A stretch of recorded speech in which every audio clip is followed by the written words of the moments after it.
quand mon mari est revenu de son voyage d'affaires et a sonné à la porte. Mon fils m'a attrapé fermement par le bras. « Maman, ne laisse pas papa entrer.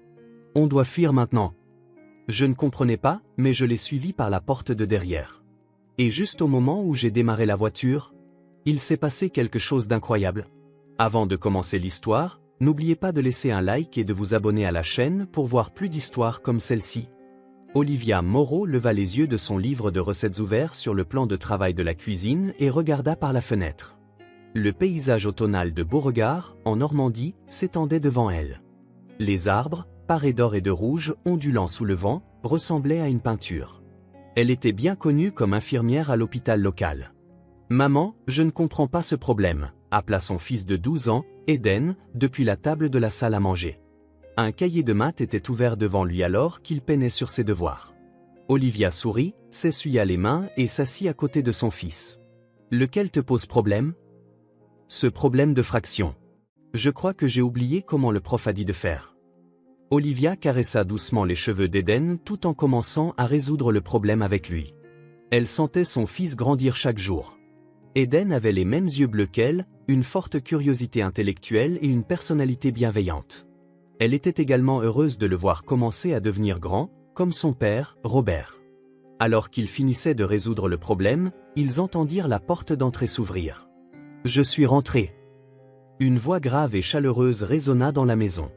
Eden bondit de sa chaise en criant « Papa !» et courut dans l'entrée. Olivia se leva aussi, se préparant à accueillir son mari. Les traits séduisants de Robert et son assurance attiraient toujours l'attention. Il tirait fierté de son succès en tant que directeur commercial dans une entreprise pharmaceutique, offrant une vie stable à sa famille. « J'ai pu rentrer plus tôt aujourd'hui », dit Robert avec un sourire, serrant Eden dans ses bras avant d'embrasser Olivia. « Ma dernière réunion a été annulée. » « Quelle bonne nouvelle !» sourit Olivia. « Je commençais juste à préparer le dîner. J'ai fait ton plat préféré, le gratin dauphinois. » « Parfait, » dit Robert en retirant sa veste. « Comment s'est passée l'école aujourd'hui ? Ton projet de science a fonctionné ?» Eden commença avec enthousiasme à raconter sa journée à son père. Sa maquette de volcan avait été félicitée par le professeur, il avait joué au basket avec son ami Jason pendant la pause déjeuner, et ses mots sortaient sans interruption. Robert écoutait attentivement, hochant la tête tout en passant doucement un bras autour des épaules de son fils. En observant cette scène, Olivia savourait leur bonheur. 13 ans plus tôt, alors qu'elle travaillait à l'accueil de l'hôpital, elle avait rencontré Robert, venu en tant que représentant pharmaceutique, et en était tombée amoureuse. Peu après leur mariage, elle avait obtenu son diplôme d'infirmière. Même après la naissance d'Eden, elle avait travaillé dur pour concilier vie de famille et carrière. Elle sentait que leur vie dans cette petite ville, sans être opulente, était remplie d'amour.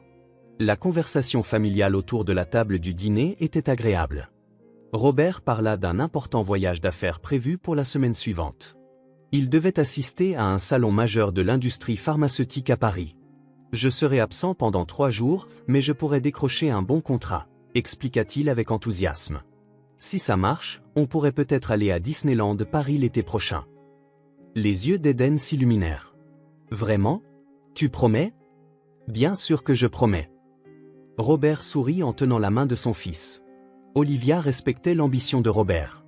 Il travaillait toujours pour sa famille, s'efforçant d'offrir une vie meilleure.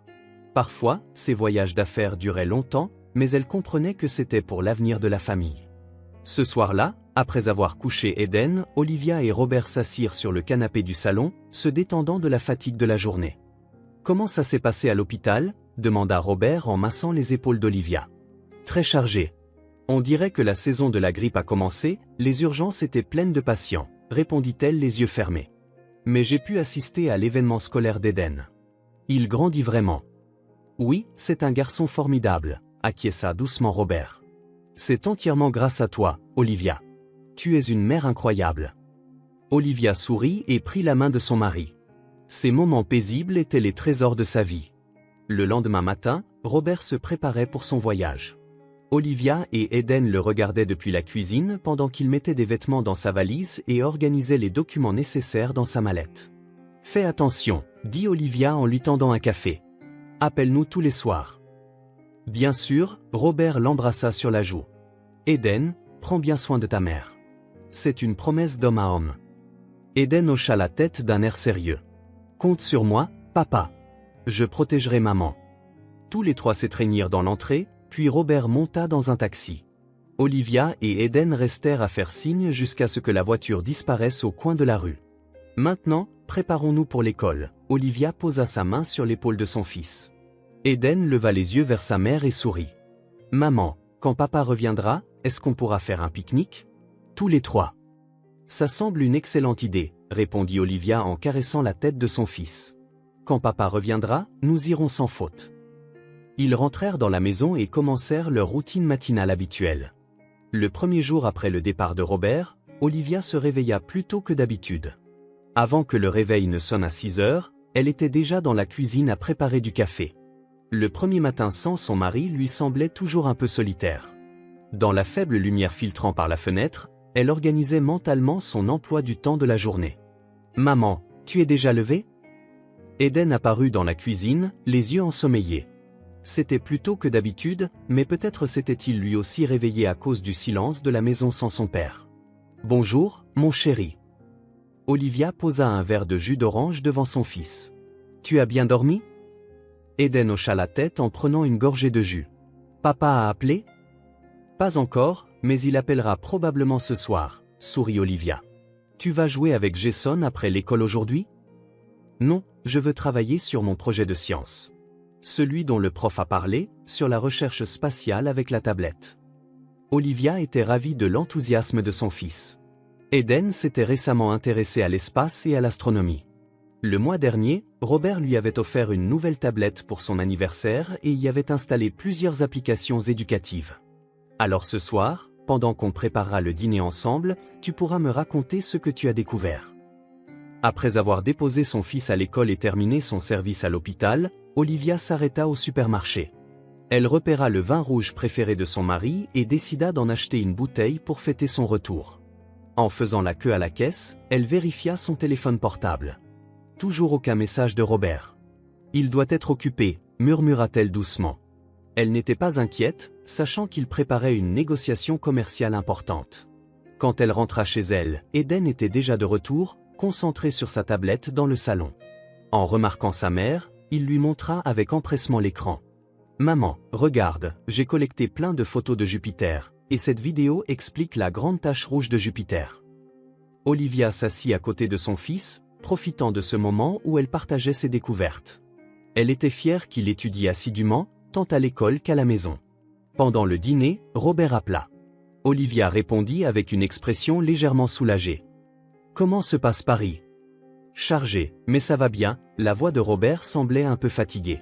« J'ai eu plusieurs réunions importantes aujourd'hui, et demain est rempli du matin au soir. »« Ne te surmène pas, » dit Olivia, inquiète. « Eden veut te parler. » Quand elle passa le téléphone à Eden, il commença avec enthousiasme à raconter sa journée à son père, son projet sur Jupiter, ce qui s'était passé à l'école, ses mots s'enchaînant sans pause. Robert écoutait, faisant des bruits d'acquiescement occasionnels, mais la conversation fut soudainement coupée. « Papa, tu m'entends toujours ?» demanda Eden, curieux. « Ah, désolé, je viens de recevoir un autre appel, » reprit la voix de Robert. « Je rappellerai demain. Prends bien soin de maman. » Après la fin de l'appel, Eden semblait un peu déçu. Papa avait l'air pressé. Olivia passa son bras autour des épaules de son fils. « Papa fait un travail important. Il travaille dur pour nous. » Ce soir-là, après avoir mis son enfant au lit, Olivia envoya un message à Robert. « Bonne nuit. Je te souhaite du succès demain. Je t'aime. » Il n'y eut pas de réponse. Le lendemain se passa de manière similaire. Quand Eden rentra de l'école, il se dirigea immédiatement vers sa tablette, travaillant sur ses devoirs et son projet spatial. Olivia était de garde de nuit, alors elle prépara le dîner tôt et s'apprêtait à partir. « Maman, message de papa », dit Eden en regardant sa tablette. Il dit qu'il sera en retard demain soir. Le salon a été prolongé. Olivia se sentit un peu déçue, car elle attendait avec impatience le retour de son mari. « Je vois. D'accord. Peux-tu dire à papa que je pars au travail maintenant ?» Quand Olivia rentra chez elle, épuisée par sa garde de nuit, elle trouva Eden endormi sur le canapé du salon, la tablette posée sur sa poitrine. Elle souleva doucement son fils sans le réveiller et le porta jusqu'à son lit. « Maman », murmura Eden à moitié endormi. « Quand est-ce que papa rentre ?» Demain soir. Il semble qu'il sera un peu en retard, répondit Olivia en caressant les cheveux de son fils. Tu te sens seule? La question d'Eden était simple, mais elle résonna dans le cœur d'Olivia. Un peu. Mais ça va, parce que je t'ai, toi, sourit-elle. Maintenant, il est temps de dormir. Une fois Eden profondément endormi, Olivia retourna au salon et alluma la télévision. Cependant, elle ne parvenait pas à se concentrer sur le programme. Elle réfléchissait à sa vie avec Robert. Mariés depuis 13 ans, leur relation avait été stable, mais dernièrement, elle ressentait parfois une distance entre eux. Peut-être était-ce dû à l'augmentation de ses voyages d'affaires, réduisant le temps passé ensemble. Juste de la fatigue, se rassura-t-elle. Quand Robert rentrerait, il chérirait à nouveau le temps en famille. Peut-être faire un pique-nique le week-end ou aller voir un film. Sur cette décision, elle finit par s'endormir. Le matin du 3e jour, Olivia déposa Eden à l'école avant de se rendre à l'hôpital pour travailler. « Papa rentre ce soir. Qu'est-ce que tu aimerais pour le dîner ?» demanda-t-elle dans la voiture. « Du steak. » Le préféré de papa, répondit immédiatement Eden. « Bonne idée. Je passerai en prendre en rentrant, » sourit Olivia. « Passe une bonne journée aujourd'hui. » Eden se retourna à l'entrée de l'école et fit un signe de la main. « Toi aussi, maman. J'ai hâte d'aller au cinéma avec papa. » Olivia regarda son fils s'éloigner. Olivia termina son travail et ouvrit la porte d'entrée, des sacs de courses dans les 2 mains. Il était 17h30. Encore quelques heures avant l'heure d'arrivée prévue de Robert. Les sacs contenaient les ingrédients pour un dîner spécial et une petite surprise. Le vin préféré de Robert et du cidre pétillant pour qu'Eden puisse trinquer. Elle prévoyait de célébrer le retour de son mari en beauté. « Eden, je suis rentrée. » Dans le salon, Eden était assis sur le canapé, concentré sur sa tablette. En remarquant sa mère entrer, il esquissa un léger sourire mais retourna rapidement à son écran. Olivia fronça les sourcils devant le comportement légèrement différent de son fils, qui d'habitude venait en courant vers elle. « Qu'est-ce qui ne va pas? L'école était sympa aujourd'hui ?» lança-t-elle en se dirigeant vers la cuisine. « Oui, ça va. » La voix d'Eden était plus basse que d'habitude et semblait quelque peu tendue. Olivia commença à sortir le steak du sac, mais préoccupée par le comportement de son fils, elle retourna au salon. « Tu joues avec une nouvelle application sur l'espace ?» Elle s'assit à côté de son fils. Eden fit un petit signe de tête mais ne quitta pas l'écran des yeux. Olivia regarda le visage de son fils et remarqua qu'il avait une expression sérieuse et semblait même quelque peu anxieux. « Eden, quelque chose ne va pas ? » « Non, ça va, » dit-il tout en continuant de faire défiler quelque chose sur l'écran. Olivia était un peu inquiète, mais pensant que les changements d'humeur n'étaient pas rares chez un enfant approchant de l'adolescence, elle retourna à la cuisine. Tout en préparant le dîner spécial, elle jetait occasionnellement un coup d'œil à son fils. Eden ne quittait jamais la tablette des yeux, fronçant parfois les sourcils, tapotant l'écran avec son doigt. Après avoir cuisiné pendant environ 1 heure, Olivia regarda l'horloge. Il était un peu plus de 19h. Toujours aucun contact de Robert, mais il n'était pas inhabituel qu'il soit en retard. « Eden, lave-toi les mains. Le dîner sera bientôt prêt, » appela-t-elle. Pas de réponse. En regardant dans le salon, Eden avait disparu. Olivia fut un peu surprise et se dirigea vers le couloir, frappant à la porte de la chambre de son fils. « Eden, le dîner est prêt. » Il y eut un bruit provenant de l'intérieur de la pièce, mais pas de réponse. Olivia ouvrit la porte. Eden se tenait près de la fenêtre, regardant fixement dehors. La tablette avait été laissée sur son lit. « Mon chéri, ça va ?» demanda doucement Olivia. Eden se retourna lentement. Son visage était pâle et ses yeux étaient rouges et gonflés.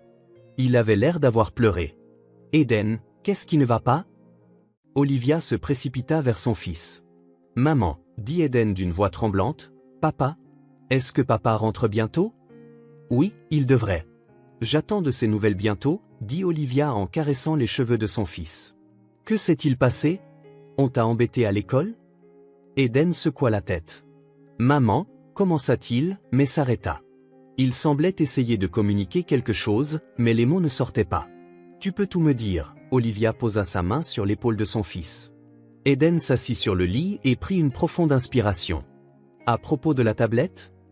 À ce moment-là, son téléphone sonna. Olivia vérifia l'écran et vit le nom de son mari. « C'est Robert. » Elle s'apprêtait à répondre. « Attends. » La voix d'Eden s'éleva soudainement. « Il attrapa la main de sa mère pour l'empêcher de répondre au téléphone. « Eden, qu'est-ce que tu fais ?» Olivia était confuse. Le téléphone continua de sonner et finit par basculer sur la messagerie vocale. Peu après, une notification sonore pour un nouveau message retentit. Olivia vérifia le message. « J'arrive bientôt à la maison. Il y avait du trafic, mais j'arrive dans 10 minutes. Hâte de vous voir. Je vous aime. » Papa sera bientôt là, sourit Olivia. Maintenant, allons nous laver les mains et prendre un bon dîner. Eden ne bougea pas. Il continuait de fixer la direction de la fenêtre, ses mains tremblant légèrement. Eden, Olivia commençait à s'inquiéter. Est-ce qu'il s'est vraiment passé quelque chose? Y a-t-il quelque chose que tu ne veux pas dire à papa? Eden ne dit rien, prit la tablette sur le lit et entra le mot de passe. Il semblait chercher désespérément quelque chose. Maman? Il recommença à parler, mais s'étrangla avec ses mots. Olivia commençait à s'inquiéter sérieusement du comportement anormal de son fils. Alors qu'elle s'apprêtait à dire quelque chose, la sonnette retentit. Papa est là. Olivia se leva. À cet instant, l'expression d'Eden changea complètement. Un regard de terreur apparut dans ses yeux, et il jeta violemment la tablette par terre, agrippant le bras de sa mère. « Maman, ne laisse pas papa entrer dans la maison, » cria-t-il. « Qu'est-ce que tu racontes ?» Olivia était stupéfaite. « Partons vite, maintenant. S'il te plaît, je t'expliquerai. S'il te plaît. » La voix d'Eden tremblait de peur. Il tirait fortement la main de sa mère, essayant de la faire se lever. « Eden, arrête de plaisanter. Papa est rentré. Maman, s'il te plaît. » Eden était au bord des larmes. « Fais-moi confiance. C'est dangereux. » La sonnette retentit de nouveau. Olivia était confuse, ne sachant que faire. La peur de son fils semblait réelle. « Je vais ouvrir la porte. »« Reste ici », réussit-elle finalement à dire. « Non », cria Eden, agrippant le bras de sa mère encore plus fort. « Maman, papa, papa ?» Il buta sur ces mots. La sonnette retentit une fois de plus, accompagnée cette fois de coups frappés à la porte. « Olivia. Eden. Ouvrez !» On entendit la voix de Robert. Eden ramassa la tablette et tira sa mère hors de la chambre. Il l'entraîna à travers la cuisine vers la porte arrière. « Eden, qu'est-ce qui se passe ?» Olivia tenta de résister, mais cédant au désespoir de son fils, elle décida de le suivre. « Je t'expliquerai. Monte dans la voiture. » Eden ouvrit la porte arrière et tira sa mère dans le jardin. La tête pleine de confusion et d'anxiété, Olivia se dirigea vers la voiture avec son fils. Elle sortit ses clés de voiture et ouvrit la portière. Eden sauta sur le siège passager. Son visage était strié de larmes, pâle de peur. « Eden, je te fais confiance, mais tu dois m'expliquer. » Olivia démarra le moteur, les mains tremblantes. À ce moment, une forte explosion retentit de l'intérieur de la maison, et le sol trembla. Olivia se retourna, sous le choc. Elle pouvait voir de la fumée s'échapper de la fenêtre de la cuisine. Quoi? Elle était sans voix. « Maman, vite, Kien. Il faut partir. » Olivia appuya sur l'accélérateur et s'éloigna. En regardant dans le rétroviseur, elle vit une fumée noire s'élever de sa maison. La maison où elle avait vécu pendant 13 ans. Et à l'entrée, elle pouvait voir Robert, debout, immobile. « Eden, qu'est-ce qui se passe, bon sang ?»« Maman, papa essayait de nous tuer, » dit Eden d'une voix tremblante. Il essaya de montrer la tablette à sa mère. « Toutes les preuves sont là. Ces messages ? Ma tablette était synchronisée avec le téléphone de papa. » Olivia ne pouvait croire les mots de son fils. Mais l'explosion de la maison, l'expression terrifiée de son fils, elle devait admettre que c'était la réalité. Elle accéléra, quittant le quartier résidentiel et se dirigeant vers la route principale. Olivia conduisait dans un état second. La route devant elle semblait floue, son esprit était en plein chaos. Elle arrêta la voiture dans une rue de banlieue tranquille et coupa le moteur. Ses mains tremblaient en agrippant le volant. Dehors, les lampadaires vacillaient sous la pluie du soir. « Eden !» Elle se tourna vers son fils. « Qu'est-ce qui se passe ?» Le visage d'Eden était pâle, des larmes brillaient dans ses yeux. Il tendit la tablette à sa mère. « Maman, regarde ça. » Sa voix tremblait. La semaine dernière, pendant que je jouais à un jeu sur ma tablette, les messages de papa sont soudainement apparus. On dirait qu'elle était synchronisée avec son téléphone. La tête d'Olivia était remplie de confusion et de peur, mais elle regarda l'écran de la tablette que son fils lui montrait. Il affichait des échanges de messages entre Robert et une femme inconnue, Jennifer Leclerc. Olivia lut le nom sur l'écran. Elle n'avait jamais entendu ce nom. Fait défiler vers le bas, pressa Eden. Olivia fit défiler les messages avec son doigt. Au début, cela ressemblait à des conversations normales, mais à mesure que les dates avançaient, le contenu devenait plus intime. Puis, un message datant de 3 jours lui glaça le sang. On procède comme prévu. Elle ne se doute de rien. Je lui ai fait signer les papiers d'assurance vie la semaine dernière. L'explosion passera pour un accident. Le montage, c'est une fuite de gaz de la cuisinière. La réponse était encore plus terrifiante. Parfait, Robert. Une fois cette femme partie, nous pourrons commencer une nouvelle vie avec l'argent de l'assurance. Sois prudent. Ne te blesse pas. Olivia était sans voix. Le mari avec qui elle avait passé 13 ans, l'homme qu'elle aimait et en qui elle avait confiance, avait planifié de la tuer. C'était incroyable. Maman, j'ai trouvé ça avant que papa ne rentre, dit Eden en larmes. Je réfléchis à comment te le dire depuis hier, mais j'avais peur. Je ne savais pas ce que papa pourrait faire. Olivia serra son fils dans ses bras. La pensée que ce garçon de 12 ans avait porté seul une vérité aussi terrible lui brisait le cœur. Tu m'as sauvé la vie, Eden, dit-elle, enfouissant son visage dans les cheveux de son fils. Les larmes ne s'arrêtaient pas. Soudain, le téléphone d'Olivia sonna. C'était Robert. Elle fixa le téléphone, paralysée par la peur. « Ne réponds pas », cria Eden. Le téléphone continua de sonner, puis s'arrêta. Peu après, une notification pour un nouveau message retentit. « Où es-tu ? Qu'est-il arrivé ? La maison a explosé. Je suis inquiet. Contacte-moi immédiatement. » Olivia prit une profonde inspiration. Je dois appeler la police. Les mains tremblantes, elle composa le 17. Lorsque l'opérateur répondit, elle expliqua la situation aussi calmement que possible. Elle parla de l'explosion, des messages montrant le plan de son mari, et de l'endroit où elle et son fils se trouvaient maintenant. Nous envoyons des agents tout de suite. Ne bougez pas de votre emplacement, instruisit l'opérateur. Après avoir raccroché, Olivia passa son bras autour de l'épaule d'Eden. C'est bon. Nous sommes en sécurité maintenant. Mais son cœur était en plein tumulte. Pourquoi Robert avait-il fait ça ? Leur mariage n'était peut-être pas parfait, mais elle ne pouvait croire qu'il était assez mauvais pour planifier un meurtre. Et qui était cette Jennifer Leclerc ? 20 minutes plus tard, 2 voitures de police s'arrêtèrent à côté de leur voiture, sans sirène.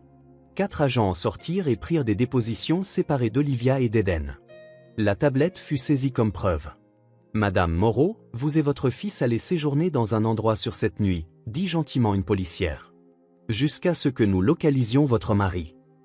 Sera-t-il arrêté ? Demanda Olivia d'une petite voix.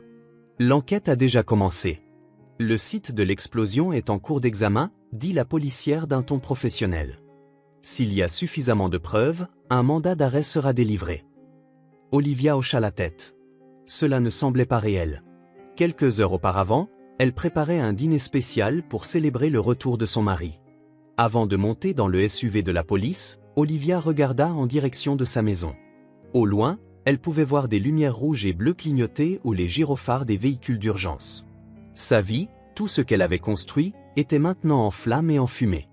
Maman, Eden lui prit la main. « Qu'est-ce qui va nous arriver ?» Olivia regarda son fils. Ses yeux bleus montraient la peur et l'anxiété, mais aussi la force. La force qu'il avait mobilisée pour sauver sa mère. « Je ne sais pas, mon chéri, » répondit-elle honnêtement. « Mais nous sommes ensemble. C'est ce qui compte. » Après un long interrogatoire au commissariat, Olivia et Eden furent conduits dans un hôtel. L'agent promit de monter la garde à l'extérieur. En entrant dans la chambre, Eden s'assit sur le lit, l'air épuisé. Olivia ressentait la même fatigue, mais elle devait être forte pour son fils. « Repose-toi un peu, » dit-elle en couvrant Eden d'une couverture. « Maman, je n'arrive pas à dormir, » dit Eden d'une petite voix. « Je comprends. » Olivia s'assit à côté de son fils. « Je ressens la même chose. » Ils restèrent silencieux pendant un long moment. Finalement, le téléphone d'Olivia sonna.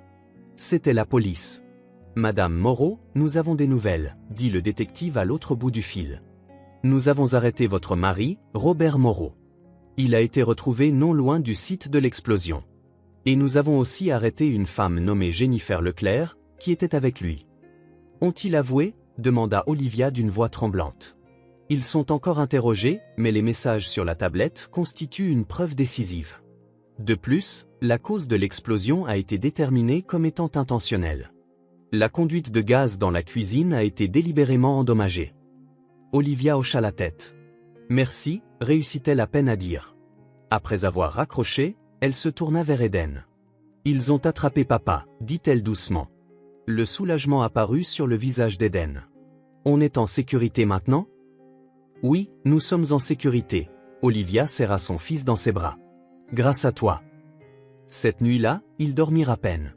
Le matin, plus de détails émergèrent. Selon l'enquête de la police, Robert avait une liaison avec Jennifer Leclerc depuis 6 mois et avait planifié de tuer Olivia pour toucher son assurance vie de 2 millions d'euros. Ils avaient l'intention de faire passer l'explosion pour un accident causé par une fuite de gaz. Il y a une chose que je ne comprends pas, demanda Olivia au détective. Pourquoi aujourd'hui? Le moment était calculé, répondit le détective. L'heure où vous seriez fatigué après votre garde de nuit. Il pensait que si une explosion de gaz se produisait, vous n'auriez pas le temps de vous échapper. Cependant, grâce à la vivacité d'esprit de votre fils, ce plan a échoué. Olivia prit une inspiration tremblante. Sans Eden, elle ne serait plus en vie. Un garçon de 12 ans avait sauvé sa mère d'un piège malveillant planifié par des adultes. Qu'allons-nous faire maintenant? Demanda Olivia d'une petite voix. Vous ne pouvez qu'avancer, un pas après l'autre, dit doucement le détective. Le procès va commencer, mais les preuves sont suffisantes. Votre sécurité est garantie. En regardant par la fenêtre de l'hôtel, la lumière d'un nouveau jour brillait. La vie d'Olivia s'était effondrée en une nuit, mais une chose était certaine, l'amour et le courage de son fils, Eden. C'était le seul espoir qui la soutenait. Dans l'atmosphère solennelle de la salle d'audience, elle fixa le dos de Robert, assis devant elle. Son ancien mari baissa seulement légèrement les épaules au moment où le verdict fut annoncé. Jennifer Leclerc, assise à côté de lui, reçut la même sentence. Complot en vue de tentative de meurtre et fraude à l'assurance. Alors, c'est fini, murmura doucement Olivia. Le procès avait duré 3 mois. Pendant ce temps, sa vie et celle d'Eden avaient complètement changé. Leur maison, endommagée par l'explosion, fut jugée irréparable, et ils décidèrent de déménager dans une nouvelle ville, une nouvelle maison. Trop de souvenirs étaient liés à cette maison, de bons souvenirs, et maintenant les souvenirs d'une terrible trahison. En quittant le palais de justice, Olivia reçut une pile de papiers de son avocate. L'assurance vie est invalide, mais l'assurance habitation sera intégralement versée, expliqua l'avocate. De plus, la moitié des actifs de Robert vous reviendra. Ce devrait être suffisant pour commencer une nouvelle vie. Olivia hocha la tête. L'argent n'était pas un souci. Ce qui ne guérirait pas, c'étaient les blessures dans son cœur. Maman, allons-y, dit doucement Eden. Eden, maintenant âgé de 13 ans, avait mûri soudainement au cours de ces mois. Suivant une thérapie et faisant face à la réalité de la trahison de son père, il avait montré une force remarquable. Leur nouvelle maison se trouvait à l'autre bout de la France, dans une petite ville surplombant le lac d'Annecy. Olivia avait été mutée dans un hôpital local, et Eden avait commencé dans un nouveau collège. C'était difficile au début, mais peu à peu, tous deux s'adaptaient à leur nouvel environnement. Ce soir-là, Olivia et Eden étaient assis sur la terrasse, sentant la douce brise du lac. Le ciel étoilé s'étendait au-dessus d'eux, et le bruit des vagues était agréable. « Eden, je veux te dire quelque chose », commença doucement Olivia. « Quoi ?» Eden leva les yeux vers sa mère. « Ce jour-là, quand tu m'as sauvé la vie. » Elle toucha la joue de son fils. « Comment as-tu trouvé un tel courage ?» Eden réfléchit un moment avant de répondre. « J'avais peur. Mais j'avais encore plus peur de te perdre. » Olivia serra son fils dans ses bras. Son petit corps avait maintenant grandi pour atteindre son épaule. Il avait hérité de la taille de son père, mais son cœur était complètement différent, pur, courageux et plein d'amour. « Même si nous ne sommes que tous les deux, nous sommes toujours une famille, » dit Olivia. « Oui, une vraie famille, » sourit Eden. Pendant le procès, Robert ne s'était jamais vraiment excusé. Il avait calmement admis les détails du plan et avait même tenté de justifier ses actions. « J'étais coincé, » avait-il dit. « J'avais besoin d'une nouvelle vie, » avait-il prétendu. Olivia avait essayé de comprendre, mais ne le pouvait pas. Elle aussi se sentait parfois fatiguée dans son mariage, mais faire du mal à sa famille était impensable. Surtout à Eden. « Maman, on va à la pêche demain ?» demanda soudainement Eden. « Mon copain d'école, Jacob, a dit qu'il y a beaucoup de poissons dans le lac par ici. Olivia rit. Bien sûr. Tu pourras te lever tôt? Évidemment, répondit joyeusement Eden. Sous le ciel étoilé, ils commencèrent à parler de projets futurs. Un pique-nique le week-end prochain, du camping pendant les vacances d'été, le prochain projet scientifique d'Eden. De petits rêves et espoirs coloraient leur conversation. 1 an plus tôt, Olivia n'aurait pas pu imaginer un tel avenir. Une vie sans son mari, de nouvelles relations dans une nouvelle ville. Mais maintenant, elle acceptait ce changement. Les blessures restaient, mais elles guérissaient progressivement. Je t'aime, Eden. Elle embrassa légèrement les cheveux de son fils. Je t'aime aussi, maman. Eden se blottit contre sa mère. Sous le ciel étoilé, écoutant les vagues du lac d'Annecy, Olivia éprouvait un sentiment qu'elle n'avait pas ressenti depuis longtemps, la paix et l'espoir. L'espoir en l'avenir. L'espoir pour l'avenir de leur petite famille de 2. Caressant la tête de son fils, elle sourit doucement. C'était leur nouveau départ.